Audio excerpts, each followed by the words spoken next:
Chers téléspectateurs, vous tous qui nous suivez sur votre petit écran sur la chaîne de Télé Centrafrique, nous sommes très heureux de vous avoir très nombreux aujourd'hui à suivre l'émission que vous préférez beaucoup. C'est l'émission Apprends-nous à prier, présentée par votre serviteur, le pasteur Bienvenu Guiambi. Nous sommes très heureux de vous avoir. Suite à la dernière projection, nous nous sommes rendus compte que beaucoup de personnes nous ont manifesté également leur attachement à cette émission. Nous avons reçu des coups de fil du Cameroun. Nous avons vu beaucoup de nos frères de France, des États-Unis, du Royaume-Uni qui ont abondamment réagi sur les réseaux sociaux, notamment sur Facebook, sur Twitter, sur YouTube. Et nous sommes très contents de voir que vous attachez du prix à cet enseignement, à cette série d'enseignements que nous consacrons justement à la prière. Aujourd'hui, nous allons rappeler aux enfants de Dieu ce que nous n'avons pas manqué de souligner, que prier, c'est avoir une intimité avec Dieu, c'est développer une relation personnelle avec le Seigneur. La Bible dit qu'au commencement était la parole, et la parole était avec Dieu, et la parole était Dieu. Nous savons que marcher avec Dieu, c'est avoir avec lui une relation. Et si nous avons une interprétation donc brute de ce verset, c'est que notre relation avec Dieu commence par sa parole. Voilà pourquoi nous allons souvent rappeler l'importance d'avoir le regard dans la parole de Dieu. Nous avons dit la fois dernière que le fait que nous n'avons pas assez d'intérêt pour la parole de Dieu est suffisant pour ne pas que nous soyons exaucés. Voilà donc l'une des causes de nos manques d'exaucement, c'est notamment le manque d'intérêt pour la parole de Dieu.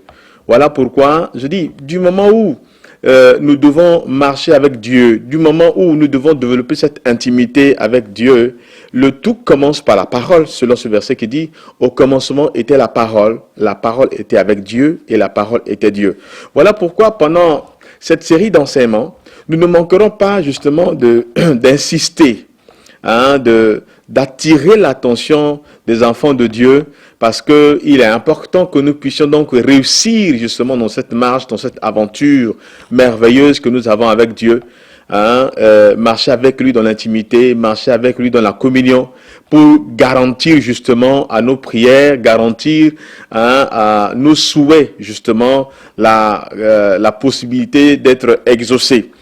Aujourd'hui, nous allons parler justement sur l'importance de la parole.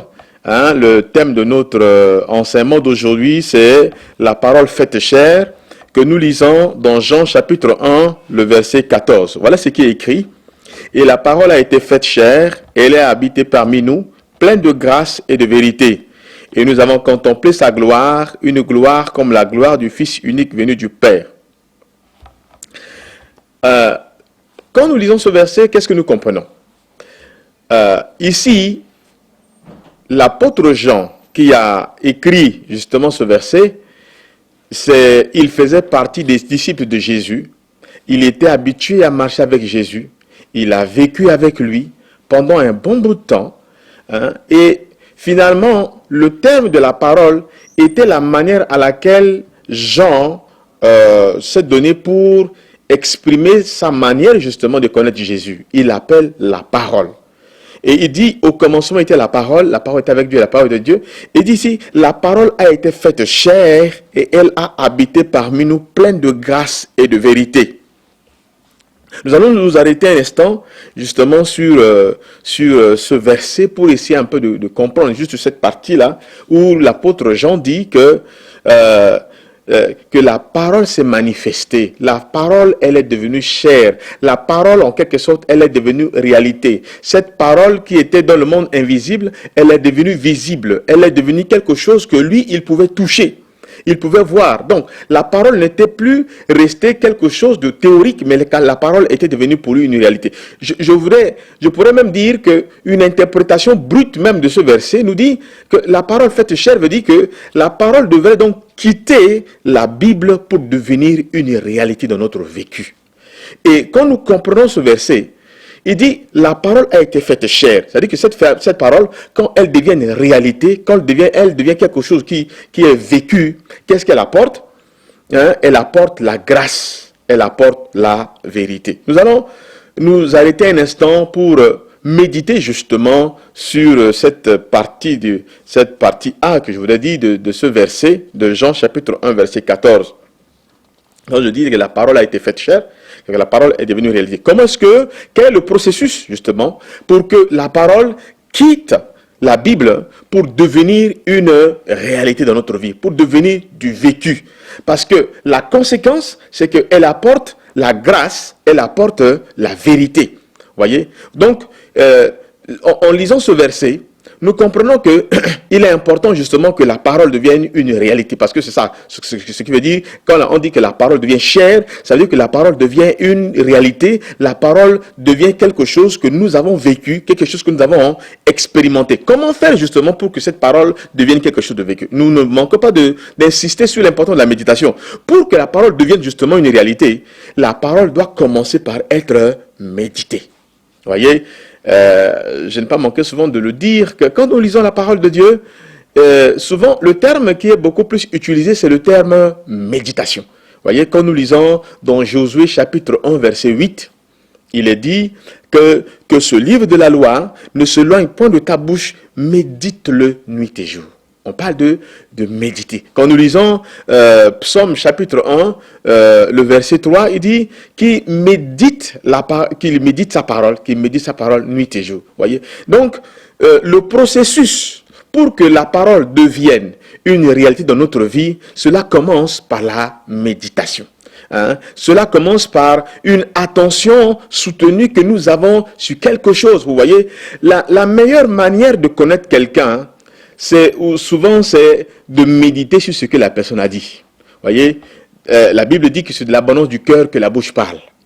Et quand quelqu'un a parlé, et que nous prenons le soin de pouvoir réfléchir sur ce qu'il a dit, de pouvoir méditer sur ce qu'il a dit, de pouvoir porter une attention soutenue, avoir une réflexion sur ce que cette personne a dit, cela nous permet justement de pouvoir connaître cette personne. Parce que la parole que cette personne a prononcée est l'expression justement de sa personne. Et donc nous rappelons justement qu'il est important pour nous de nous attacher à la parole de Dieu pour donner de la garantie à l'exaucement de nos prières. Donc comme je le soulignais, la parole doit habiter en nous.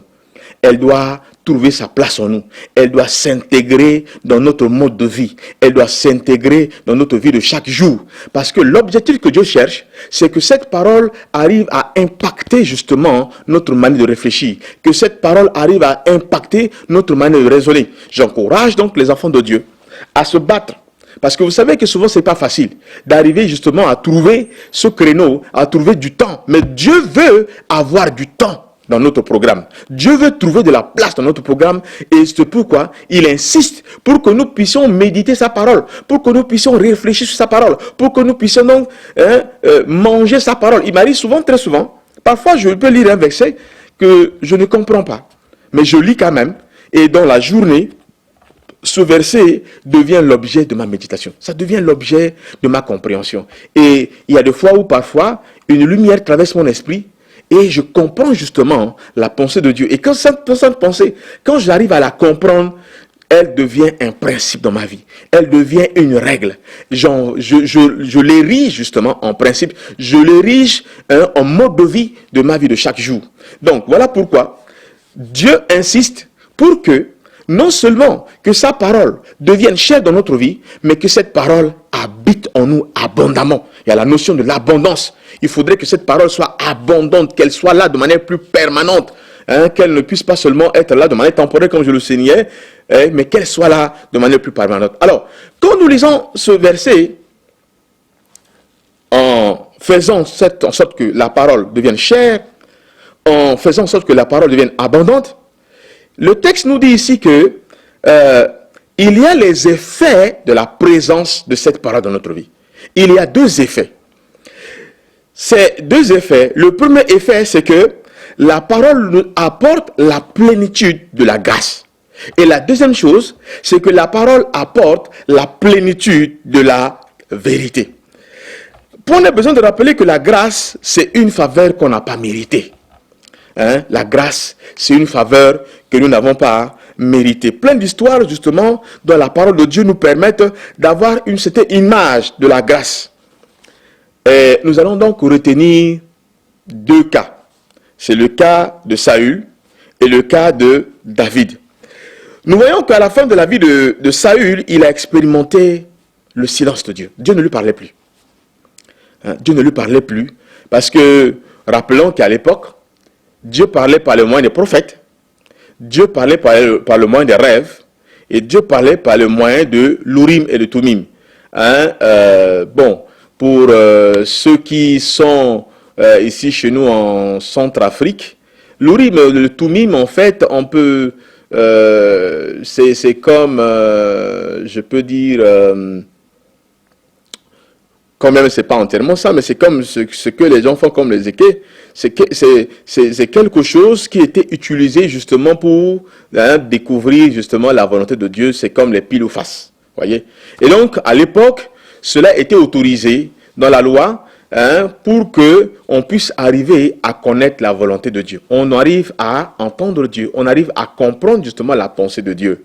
Mais à cette époque, Saül n'arrivait pas à comprendre la pensée de Dieu. Saül a expérimenté le silence de Dieu. Dieu ne lui parlait plus. Et vous savez que quand Dieu cesse de vous parler, vous expérimentez le trouble. Pourquoi justement Dieu ne lui parlait plus? Parce que quand Dieu lui parlait, il n'obéissait pas.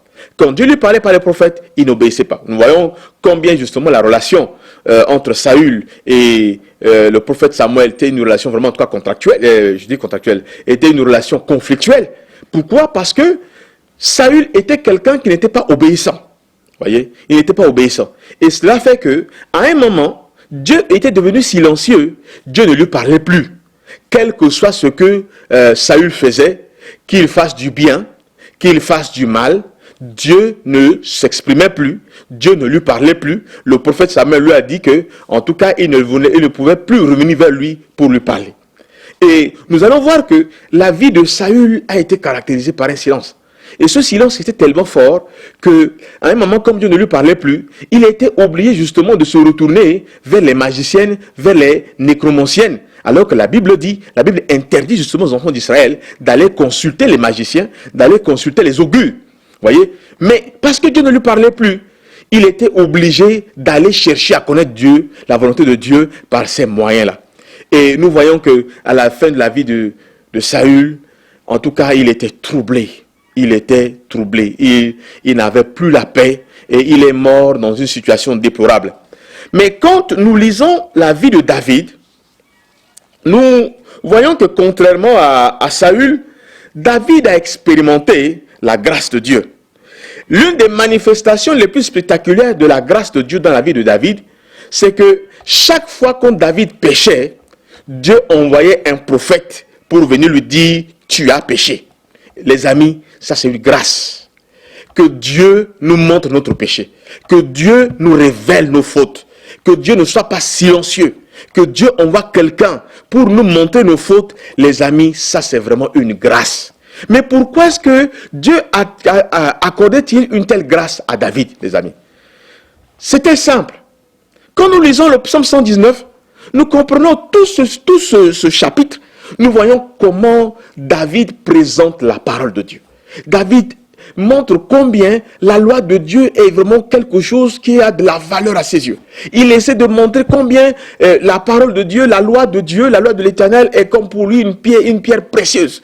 La parole de Dieu est pour lui comme un diamant, est quelque chose de recherché. Et voilà pourquoi il recherche cette parole. Il se lève chaque matin pour chercher la face de Dieu dans sa loi. Voyez? Et déjà cet attachement de David avec la parole de Dieu a fait en sorte que même quand David péchait, Dieu se donnait le plaisir de venir lui parler. Dieu se donnait le plaisir de venir lui montrer sa faute. Voyez? Et nous voyons justement que la grâce de Dieu se manifestait de manière très spectaculaire dans la vie de David. Et je suis en train justement de vous encourager, chers frères et sœurs, de vous encourager à désirer vraiment comme David, à désirer la parole de Dieu pour expérimenter justement la plénitude de la grâce de Dieu. Quand la grâce de Dieu dans notre vie, qu'est-ce qu'elle fait? La grâce de Dieu fait en sorte que nous ne puissions pas tomber entre les mains de nos ennemis.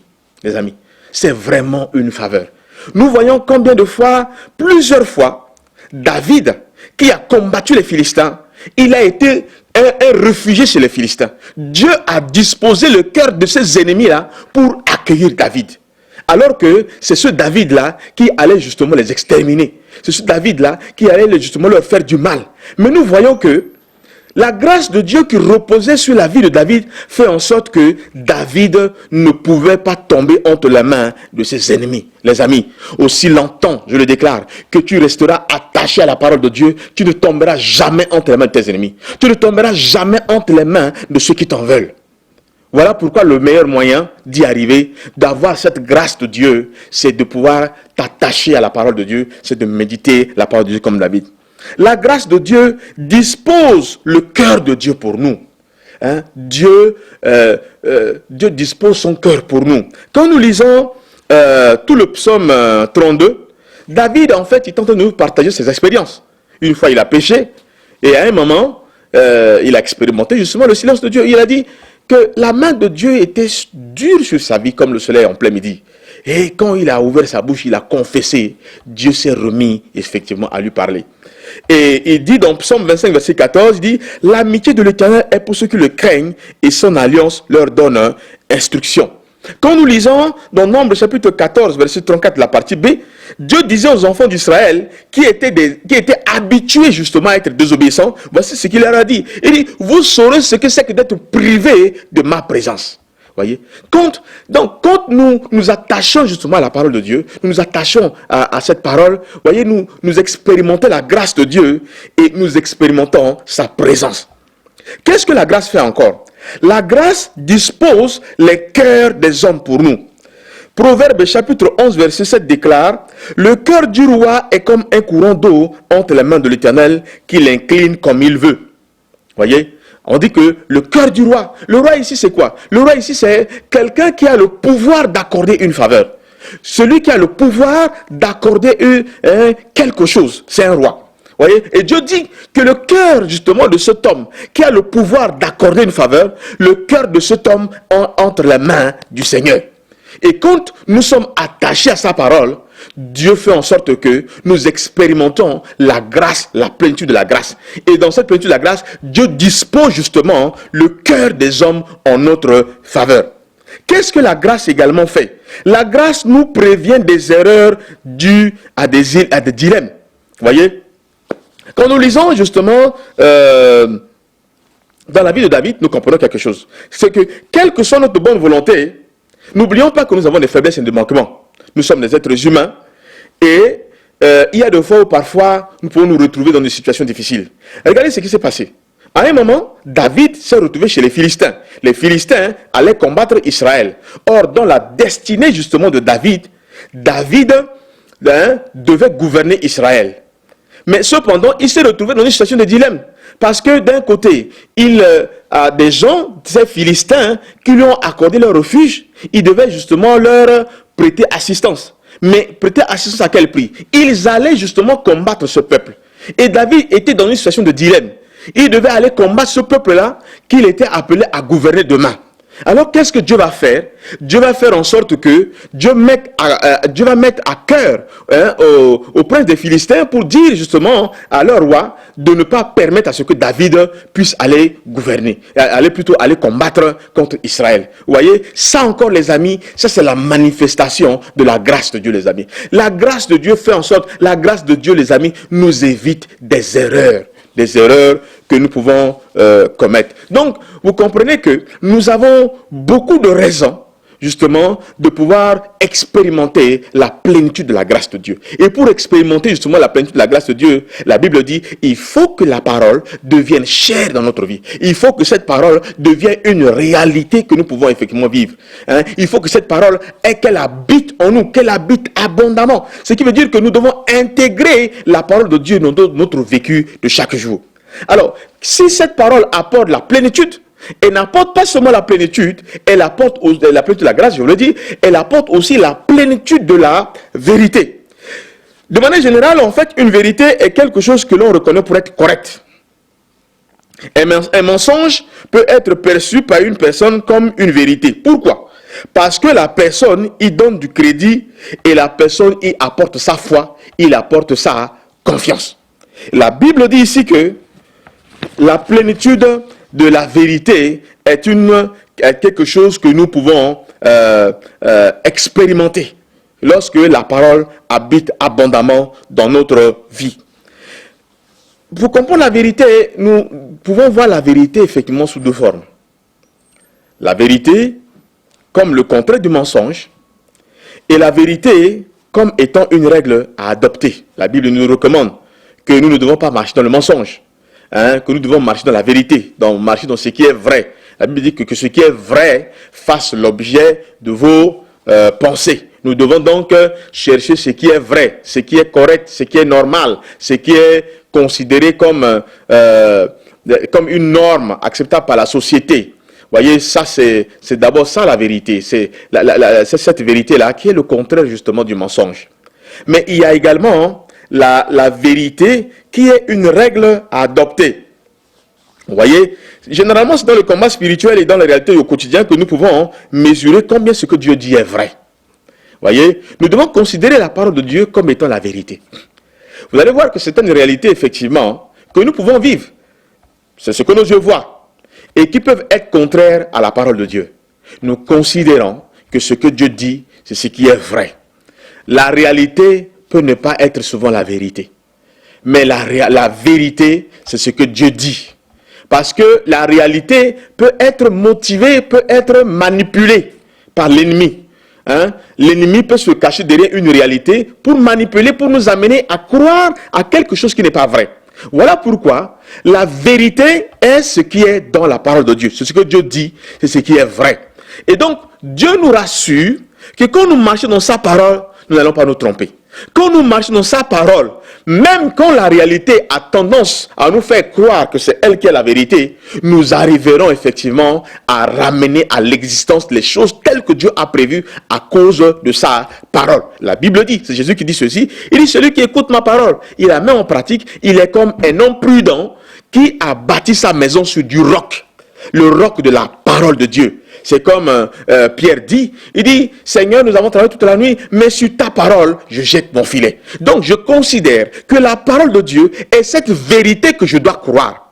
Cette vérité à laquelle je dois donner mon crédit. Cette vérité à laquelle je dois donner ma foi. Cette vérité à laquelle je dois donner ma confiance. Voilà pourquoi tout ce qui aura tendance à être contraire à la parole de Dieu ne doit pas être cru, ne doit pas être accepté.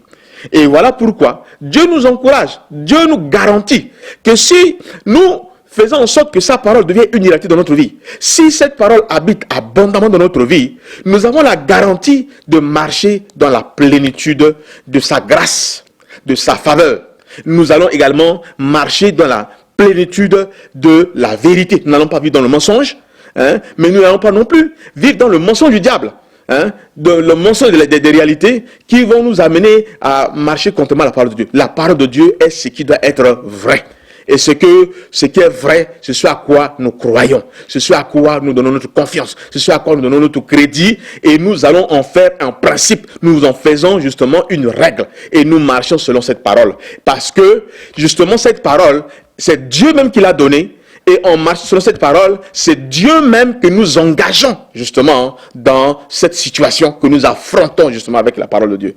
Voilà pourquoi les amis, je reviens sur l'importance de commencer notre relation avec Dieu. Quand nous marchons avec Dieu, c'est une relation qui commence, une relation qui s'intensifie. Et Dieu nous encourage à commencer justement cette marche avec lui par sa parole. Dieu nous encourage à commencer notre marche avec lui par sa parole. Une parole que nous allons méditer, sur laquelle nous allons réfléchir pour mieux connaître Dieu, pour mieux connaître sa pensée, pour mieux connaître son destin, la destinée qu'il nous a réservée, pour mieux connaître ses projets pour nous, les amis. Voilà pourquoi je vous encourage, chers bien-aimés, à aimer la parole de Dieu, à méditer la parole de Dieu, à trouver du temps pour cette parole dans votre vie de chaque jour. C'est vrai, beaucoup de gens vont me dire, mais souvent je lis la parole de Dieu, mais je ne la comprends pas. Le Seigneur nous fera la grâce de revenir encore sur cette chaîne pour vous donner comment nous pouvons méditer la parole de Dieu, comment nous pouvons extraire les richesses qui sont dans la parole de Dieu pour en faire des règles pour notre vie de chaque jour. Et je bénis le Seigneur pour tous ceux effectivement qui nous suivent sur cette chaîne de Télé Centrafrique, pour tous ceux qui nous suivent sur les réseaux sociaux, sur Facebook, sur YouTube. Il vous suffit seulement de taper Bienvenue Gambie et vous allez donc justement trouver nos enseignements que nous publions et qui vont vous encourager à savoir comment faire en sorte que votre marche avec Dieu, votre vie de prière devienne vraiment en tout cas quelque chose de passionnant, quelque chose en tout cas à désirer, comme les disciples ont désiré justement la vie de prière de Jésus. Ils ont dit, Seigneur, apprends-nous à prier comme Jean l'a appris à ses disciples. Nous voulons donc vous encourager à être connectés à ces enseignements, à vous connecter à cette émission, apprenons à prier, et nous serons également contents que vous puissiez nous faire partager vos expériences, ce que vous aurez appris, ce que vous aurez compris, comment vous l'avez mis en pratique et ce que cela a donné dans votre vie. Et je pense que ce sera pour nous un moyen justement de pouvoir comprendre que nous ne travaillons pas dans le vide et que nous apportons quelque chose dans la vie des enfants de Dieu. Que Dieu vous bénisse et qu'il nous accorde justement de nous retrouver prochainement. Comme vous voyez sur votre petit écran, nous avons nos adresses mail, nous avons notre numéro de téléphone, et nous sommes également des habitués de Facebook, des habitués de Twitter, des habitués de YouTube, et vous pourrez également nous suivre pour être enseignés. Que Dieu vous bénisse et qu'il vous bénisse abondamment et que vous puissiez expérimenter l'exaucement justement de vos prières de manière abondante. Que le Seigneur vous bénisse. Amen. Thank you.